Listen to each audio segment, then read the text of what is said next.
Hello दोस्तों, आज मैं आप सभी के बीच में एक महत्वपूर्ण वीडियो लाया हूँ। यह वीडियो एग्रीकल्चर से संबंधित है, तो मैं चाहूँगा कि आप यह वीडियो लास्ट तक ज़रूर देखें। अगर वीडियो आपको पसंद है तो कृपया वीडियो को लाइक कीजिए, चैनल पर नए हैं तो चैनल को सब्सक्राइब कीजिए। दोस्तों, आज के इस वीडियो में हम लोग विसरण, ऑस्मोसिस और डिफ्यूज़न प्रेशर डेफिसिट आदि चीज़ों के बारे में देखने वाले हैं। अगर आप मेरे और भी वीडियो देखना चाहते हैं तो आप चैनल पर जाकर देख सकते हैं, वहां पर प्लेलिस्ट बना दी गई है।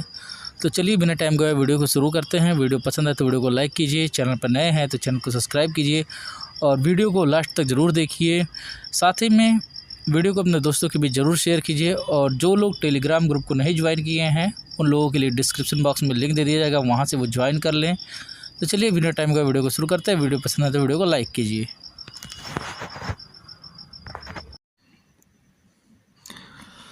पादप कार्य की प्लांट फिजियोलॉजी, इसमें होता क्या है? तो जो प्लांट फिजियोलॉजी है उसमें पौधों की महत्वपूर्ण कार्यात्मक गतिविधियों का अध्ययन किया जाता है। तो प्लांट फिजियोलॉजी में क्या किया जाता है? जो पौधों में महत्वपूर्ण गतिविधि हैं, कार्यात्मक गतिविधि, उनका अध्ययन किया जाता है। और पौधों में महत्वपूर्ण कार्यात्मक गतिविधि कौन कौन से आती हैं? तो जैसे उसमें प्रकाश संश्लेषण हो गया और वाष्पोत्सर्जन इत्यादि, इन सभी का जो होता है अध्ययन करना कि प्लांट फिजियोलॉजी कहलाता है। और विसरण, डिफ्यूजन, तो डिफ्यूजन में क्या होता है? तो सभी दिशाओं में फैलने से मतलब है। अर्थात जैसे कोई मान लिया कि यहाँ पे कोई रूम है, ठीक है, यहाँ पर कोई इस गंध जो है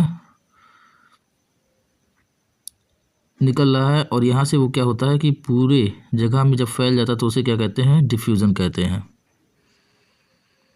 अर्थात उच्च सांद्रता वाले क्षेत्रों से गैसों, तरल पदार्थों और ठोस पदार्थों के अणुओं की गति जो है कम सांद्रता वाले क्षेत्रों तक, यहाँ पर उच्च सांद्रता है, यहाँ से जो होता है कम सांद्रता वाले क्षेत्रों तक, जब तक कि उपलब्ध जगह जो भी स्पेस है, ठीक है, में अणुओं के बीच जो है एक संतुलन ना पहुंच जाए, तब तक ये क्रिया होती है। उसे क्या कहते हैं? विसरण कहते हैं। और इसमें क्या होता है कि कमरे में गंध, अणुओं का प्रसार, ये इसका एग्जाम्पल है। तो उच्च सांद्रता से किधर की तरफ जा रहा है? कम सांद्रता वाले क्षेत्र की तरफ। और इसमें गैसों, तरल पदार्थों और ठोस पदार्थों के अणुओं की जो है बात की गई है। अब अगला पॉइंट है, मृदा में जो है पोषक तत्व अधिक सांद्रता से कम सांद्रता की तरफ गति जो है, ये पता नहीं क्या है, इसे डिफ्यूजन कहते हैं। मृदा में पोषक तत्व, न्यूट्रिएंट्स, अधिक सांद्रता से कम सांद्रता की तरफ गति क्या कहलाती है? तो विसरण कहलाती है।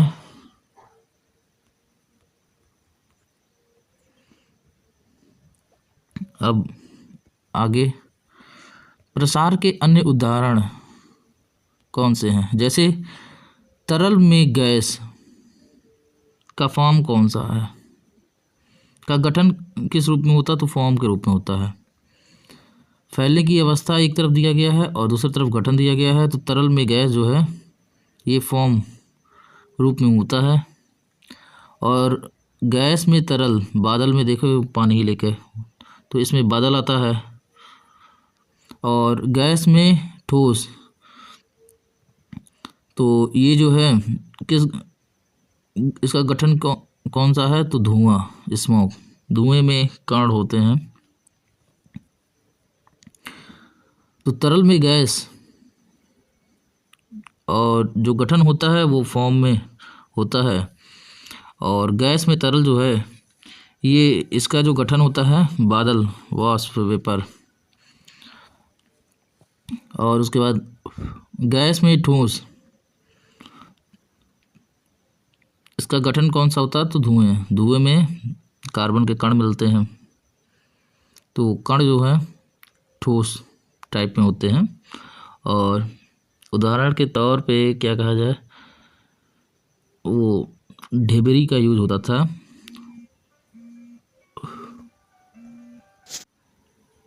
तो उसमें क्या होता था कि जब वो जलता था तो आसपास जो है काले काले कण नज़र आते थे। अब अगला है परासरण, जिसको इंग्लिश में हम लोग ऑस्मोसिस भी कहते हैं। परासरण में क्या होता है, यह तरल पदार्थ का एक विसरण का विशेष प्रकार है, हालांकि एक अर्ध पारगम्य झिल्ली के द्वारा होता है। तो जो परासरण है वो किसके द्वारा होता है? सेमी परमेबल मेम्ब्रेन, अर्ध पारगम्य झिल्ली की वजह से होता है। और तरल पदार्थ का एक विसरण का विशेष प्रकार है यह। तो परासरण में एक अर्ध पारगम्य झिल्ली द्वारा यह होता है। अब यानी अर्ध पारगम्य झिल्ली जो सेमी परमेबल मेम्ब्रेन है के माध्यम से क्या होता है, कम सांद्रता से उच्च सांद्रता की ओर तरल पदार्थ का प्रसार जो होता है परासरण कहलाता है। और परासरण केवल तरल पदार्थों में होता है। एक पॉइंट ये नोट करने वाली चीज़ है कि परासरण किस में होता है, तो परासरण केवल जो है तरल पदार्थ में होता है, तरल पदार्थों में होता है। और उसके बाद और अर्ध पारगम्य झिल्ली के माध्यम से क्या होता है, ये कम सांद्रता से उच्च सांद्रता की ओर जो है तरल पदार्थों का जो प्रसार क्या कहलाता है, तो परासरण कहलाता है। अब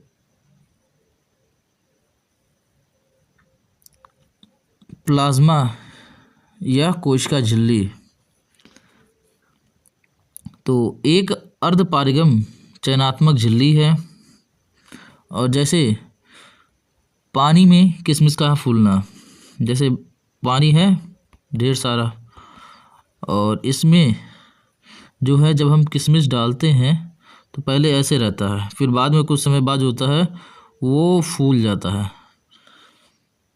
तो ये इसका एग्जाम्पल है। और एक शुद्ध विलायक में परासरण क्षमता का मान जो होता है 0 होता है। ये इम्पॉर्टेंट पॉइंट है। शुद्ध विलायक में परासरण क्षमता का मान क्या होता है, तो 0 होता है। अब इसमें भी दो आते हैं, एक होता है अंतःपरासरण जिसको एंडोऑस्मोसिस कहते हैं, और दूसरा होता है एक्सोऑस्मोसिस आता है।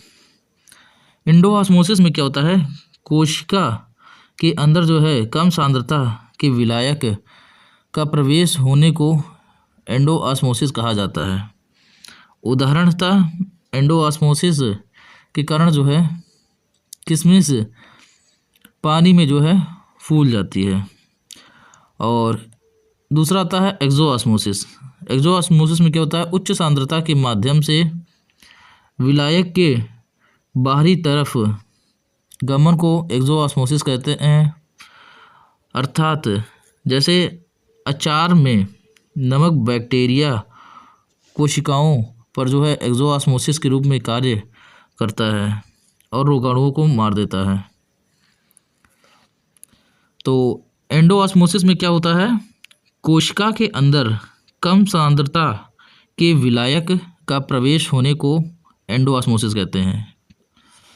कम सांद्रता का जो विलायक है वो कहाँ प्रवेश कर रहा है, तो कोशिका के अंदर, तो उसे क्या कहते हैं, एंडोऑस्मोसिस।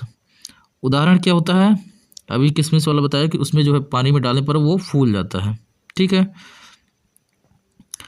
और फिर आता है एक्सोऑस्मोसिस। तो एक्सोऑस्मोसिस में क्या होता है कि उच्च सांद्रता के माध्यम से विलायक के बाहरी तरफ गमन एक्सोऑस्मोसिस कहता है, अंदर से बाहर की तरफ।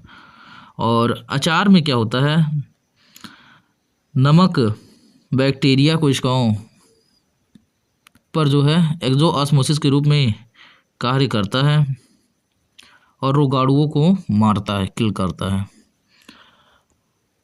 अब अगला है प्लाज्मोलाइसिस। तो प्लाज्मोलाइसिस में क्या होता है, हाइपरटोनिक यानी कि अधिक सांद्रता घोल में पानी के बाहरी प्रवाह के कारण प्रोटोप्लाज्म का सिकुड़ना प्लाज्मोलाइसिस कहलाता है। हाइपरटोनिक अधिक सांद्रता में क्या होता है कि घोल में पानी के जो बाहरी प्रवाह है, बाहर की तरफ जो है प्रवाह, और उसमें क्या होता है प्रोटोप्लाज्म का सिकुड़ना क्या कहलाता है, तो प्लाज्मोलाइसिस कहलाता है। इसमें पानी का किधर की तरफ प्रवाह हो रहा है, तो बाहर की तरफ, और जब कोई चीज़ है उसमें से पानी निकलेगा तो वो सिकुड़ जाता है। अब यदि एक प्लाज्मोलाइट्स कोशिका को शुद्ध पानी में रखा जाता है तो वह कोशिका का डीप्लाज्मोसिस के कारण जो है अपने मूल रूप और आकार को प्राप्त कर लेती है, और इस घटना को डीप्लाज्मोलाइसिस कहा जाता है। कह रहा है यदि एक प्लाज्मोलाइट कोशिका को अगर शुद्ध पानी प्योर वाटर में रखा जाता है तो क्या होता है, तो जो वह कोशिका है का डीप्लाज्मोसिस के कारण क्या होता है, वह अपने मूल रूप में आ जाता है, मतलब जो उसका पुराना रूप है उसमें आ जाता है और आकार प्राप्त कर लेता है जो पहले से रहता है। इस घटना को क्या कहते हैं, तो डीप्लाज्मोलाइसिस कहा जाता है। तो प्लाज्मोलाइसिस में क्या होता है कि हाइपरटोनिक अधिक सांद्रता घोल में पानी का क्या हो रहा है, बाहर प्रवाह के कारण क्या होता है, प्रोटोप्लाज्म सिकुड़ जाना प्लाज्मोलाइसिस, और जब वही जो है वापस से अपने मूल अवस्था में आ जाता है तो उसे क्या कहते हैं, डीप्लाज्मोलाइसिस कहलाता है। और डीप्लाज्मोलाइसिस के जैसे मिट्टी में क्या होता है, कम नमी में उर्वरक का अत्यधिक उपयोग करने से जो होता है पौधे पर जाते हैं। तो प्लाज्मोलाइसिस के कारण क्या होता है, मिट्टी में कम नमी में उर्वरक का अत्यधिक प्रयोग करने पर पौधे पर जाते हैं, पौधे पर जा रहे हैं। ठीक है। अब विसरण दबाव कमी, तो इसे सक्शन प्रेशर भी कहा जाता है, और यह जो है प्रति इकाई क्षेत्र का बल है और जिसके द्वारा पानी क्या होता है एक कोशिका में प्रवेश करता है। तो विसरण दबाव कमी क्या है, इसे सक्शन प्रेशर भी कहते हैं। और यह जो है प्रति इकाई क्षेत्र का बल है और जिसके द्वारा पानी क्या होता है एक कोशिका में प्रवेश करता है। तो प्रति इकाई क्षेत्र का बल है जिसके द्वारा क्या होता है पानी एक कोशिका में प्रवेश करता है। और डीपीडी बराबर OP minus TP in bracket WP, जहाँ डीपीडी क्या होता है विसरण दबाव कमी, और ओपी क्या होता है तो ऑस्मोटिक दबाव होता है, और टीपी क्या होता है टर्गर प्रेशर होता है, और डब्ल्यूपी क्या होता है तो दीवार या भित्ति दबाव होता है। देखो इसमें मान लिए ये है आपका वॉल्व, ठीक है, इसके अंदर है कोई सेल। अब जब यहाँ तक है तब इसके अंदर कुछ भी जाएगा तो ये फैलेगा, ठीक है। लेकिन एक निश्चित समय आ जाएगा जब यहाँ पे ये टच करने के करीब में पहुँच जाएगा तो ये ऊपर से भी प्रेशर पड़ेगा, तो उसको क्या कहते हैं, वॉल्व प्रेशर कहते हैं। और उसके बाद टर्गर प्रेशर अंदर की से बाहर की तरफ वाला होता है। तो जब कोशिका में पानी प्रवेश करता है तो अंदर से सूजन के कारण बाहर की ओर कोशिका की दीवार पर कोशिका के घोल से जुटा है दबाव पड़ता है, और जो स्फीति दबाव क्या कहलाता है, टर्गर प्रेशर कहलाता है। तो जब कोशिका में क्या होता है, ये कोशिका है, इसमें पानी प्रवेश करता है तो अंदर से सूजन के कारण बाहर की ओर कोशिका की दीवारों पर और कोशिका के घोल से क्या होता है, दबाव पड़ता है। यहाँ पर क्या होता है, प्रेशर पड़ेगा जो दीवार है, ठीक है, और जो स्फीति दबाव या टर्गर प्रेशर के रूप में जाना जाता है, ठीक है। और जब पानी कोशिका में प्रवेश करता है तो कोशिका की दीवार कोशिका की झिल्ली के पर जो विपरीत दबाव डालती है उसे दीवार दाब यानी कि WP कहते हैं, वॉल्व प्रेशर। इसमें कह रहा है ये जो सेल है यहाँ तक पहुँच गया, उसके बाद ये जो दीवार द्वारा जो प्रेशर दिया जा रहा है उसे क्या कहते हैं, वॉल्व प्रेशर कहते हैं। अब पानी का वैभव हमेशा क्या होता है, नकारात्मक होता है, और अधिकतम मान जो होता है 0 होता है। तो इसमें क्या है कि जब कोशिका में पानी प्रवेश करता है तो अंदर से क्या होता है, सूजन के कारण कोशिका की दीवारों पर और कोशिका के घोल से दबाव पड़ता है, जो स्फीति दबाव के रूप में जाना जाता है, ठीक है। और जब पानी की कोशिका में प्रवेश करता है, जब पानी क्या होता है, कोशिका में जो होता है प्रवेश करता है तो कोशिका की दीवार कोशिका की झिल्ली के विपरीत जो है दबाव डालती है, जिसे वॉल्व प्रेशर कहा जाता है। वॉल्व प्रेशर में क्या होता है, वॉल्व के द्वारा जो है बाहर से पड़ता है इधर की तरफ, और टर्गर प्रेशर में जो है अंदर से पड़ता है, ठीक है। और पानी का वैभव हमेशा क्या होता है, नकारात्मक होता है, और अधिकतम मान इसका 0 होता है।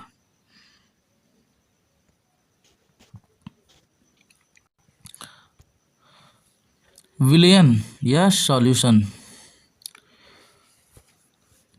और हाइपोटोनिक विलयन, यहाँ विलयन लिख दिया, ये गलत है, का अर्थ क्या है, तो कम सांद्रता का विलयन।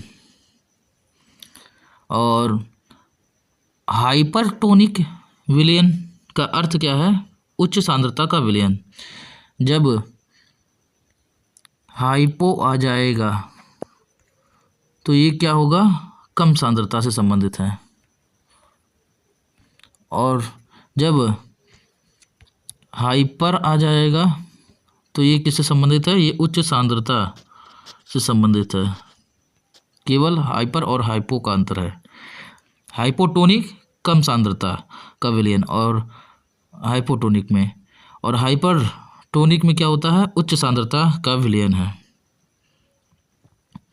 और आइसोटोनिक ना तो कमज़ोर और ना ही अधिक सांद्रता का विलयन होता है, जैसे आँख की दवा।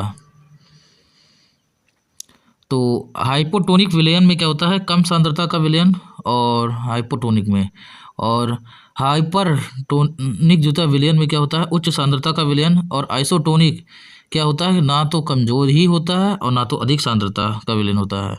उदाहरण आँख की दवा आता है इसमें। आइसोटोनिक में एग्जाम्पल क्या है, तो आँख की दवा।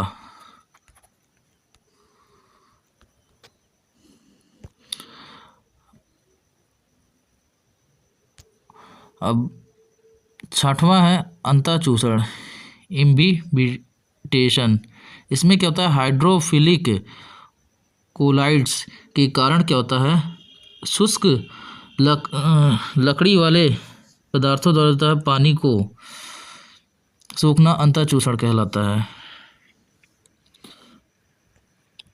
तो हाइड्रोफिलिक कोलाइड्स के कारण क्या होता है, जो शुष्क लकड़ी होती है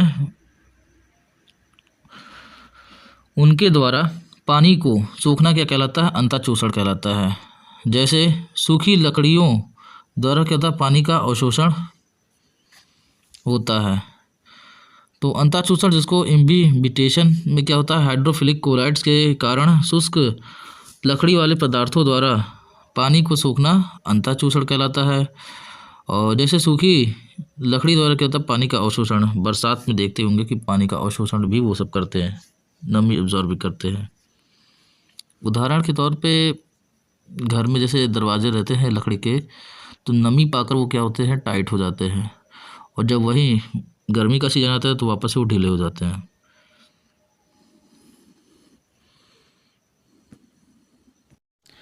तो दोस्तों, ये था आज का वीडियो। अगर वीडियो आपको पसंद आए तो कृपया वीडियो को लाइक कीजिए। अगर चैनल पर नए हैं तो चैनल को सब्सक्राइब कीजिए। मिलते हैं हम आपसे अगले वीडियो में, तब तक के लिए।